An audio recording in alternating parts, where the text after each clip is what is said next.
It's not a partisan issue. Ted Cruz and Marco Rubio have declared it genocide.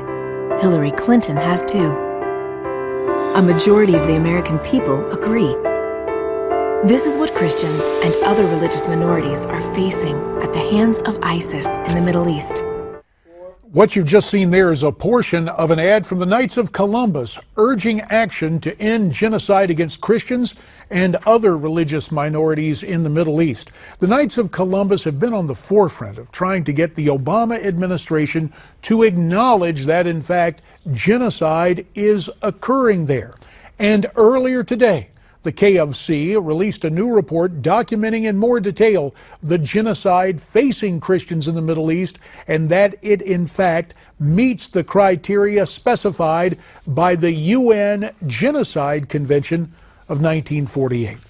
For more on this report, we're pleased to be joined by the Vice President of the Knights of Columbus, Andrew Walther. Andrew joins us tonight from Newsmax, Washington. Andrew, we thank you for your time on Newsmax Prime.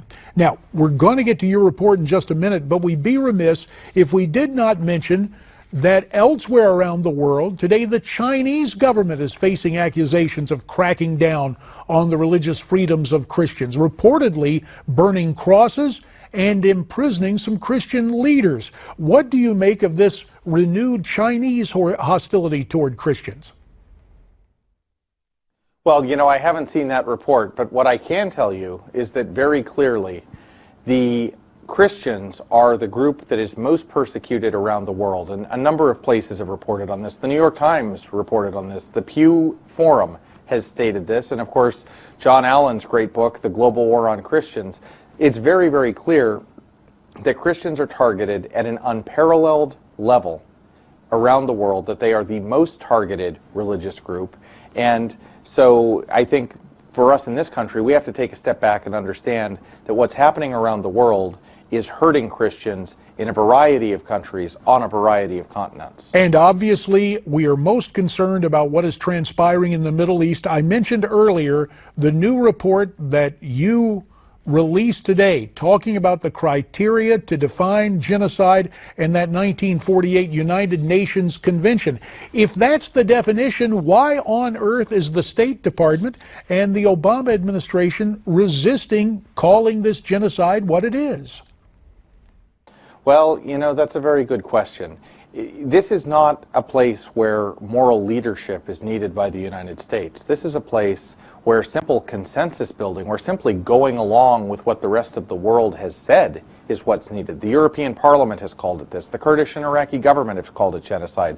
Pope Francis and Angela Merkel have called it genocide. Countries large and small from Ireland to Lithuania have called it genocide. There's no shortage of people that have called it genocide, including the American people, a majority of them, by more than about 20 points, by 55 to 36%. Americans say it's genocide. Hillary Clinton has said it. Ted Cruz has said it. Marco Rubio has said it. John Kasich has said it. There's no shortage and no doubt that this is genocide. So the question for the State Department becomes, A, will they declare it genocide? Or B, will they stand alone on the world stage by themselves as the world's sole genocide denier? And we understand that both the State Department and the White House has not, quote, determined if this is genocide. With the ads that the Knights of Columbus are running, you have a very specific call to action. What do you hope the American people will do to try and persuade the White House? About 30 seconds remain, Andrew.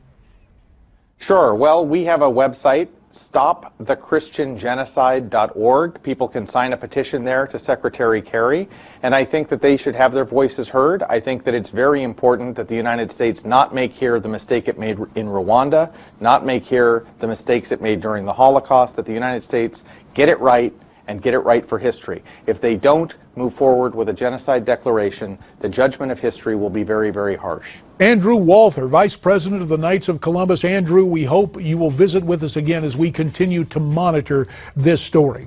Now, you heard what Andrew had to say. I'd be interested in your comments. Why don't you send them to me at newsmaxtv.com/comments. Up next, renewed tension between North and South Korea. We'll have that